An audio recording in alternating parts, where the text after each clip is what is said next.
His brown skin's a catalyst, the glass they smashed it in. Slapped his tribal ID, got his hand and tackled him. Said it was a fake, this doesn't look like you. Got a U.S. citizen, bruised up black and blue. Art imitates life. For this Minneapolis-based rapper, his work is a commentary on the realities he's seen around him. They took this native brother to the Whipple building, including fear fueled by immigration and customs enforcement agents, better known as ICE. Likely wishing they could kill him, disappeared civilian. He knew his rights indigenous and still they did him vicious. And yeah, I just wrote this one. I don't usually read my raps like that, but I ain't ready. I ain't got it memorized. So. Tall Paul, an Anishinaabe Oneida hip-hop artist. Paul patrols for ICE agents. We're policing federal agents, and that shouldn't be necessary. APTN News joined a ride-along with Paul.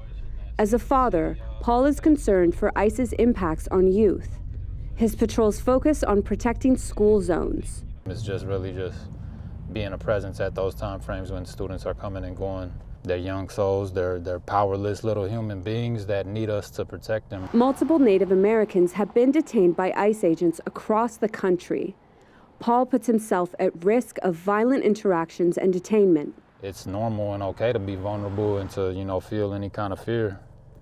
But it's about pushing through that fear and walking towards it and understanding that it's bigger than us, like it's bigger than me as an individual. This is Ozuya. We're doing the Phillips neighborhood. Oglala Lakota community member Ozuya Chakala takes part in these patrols. The highlight times of patrol are anywhere from 6 a.m. to about 6 or 7 p.m. The main times that ICE agents are out kidnapping people. He's putting himself at the front lines. There's a little, fear or anxiety that comes with pursuing ICE and just highlighting them or following them because they can, hurt you physically, murder you in broad daylight, or arrest you and do whatever they want, with no repercussions, no accountability. And that's just, that comes with wanting to protect and doing actions to protect your community. We use sage to smudge, to take away the negative energy. We use it to pray. We use sweetgrass to pray. And so a lot of natives, we just keep it on our dash because it just gives us an extra layer of protection. 2 to 3 people patrol per car, updating encrypted chats about ICE sightings in the neighborhood. Yeah, it's on Signal, encrypted app. Sometimes they do get hacked, so they remake a chat, and then some of them are verified, and verified just meaning, the organizers verify each member. Personally, they know them so that they know they're a real person that's helping. There's all walks of life amongst us. Some are taking the tactics used in Minneapolis to push ICE out of other states. It's incredible. I've never seen a community like this in a major city. Including Arizona-based Dene Navajo actor and activist Che Jim. I've been a part of Standing Rock. I've been to Oak Flats. I've been to some of these other frontline camps. And one of the things that makes this one particularly interesting is the fact that it is being done in an urban environment.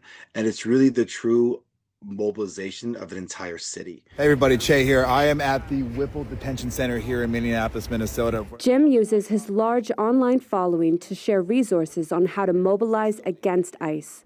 This right here is the location where Renee Good lost her life. Bringing that knowledge back home in Arizona, where Native Americans continue to be targeted and detained by ICE. Is to go to these different places to learn and connect with everybody so that we can stand together, not only as indigenous people, but as people of color and as a nation towards, the tyranny and the rise of fascism in the United States, and that is now being frontlined by ICE.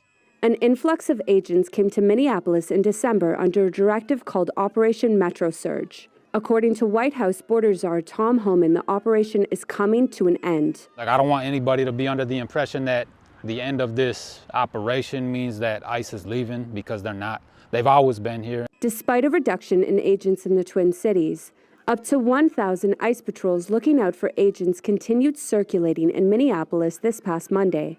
People like Paul say they won't stop until the community is safe from the presence of ICE agents.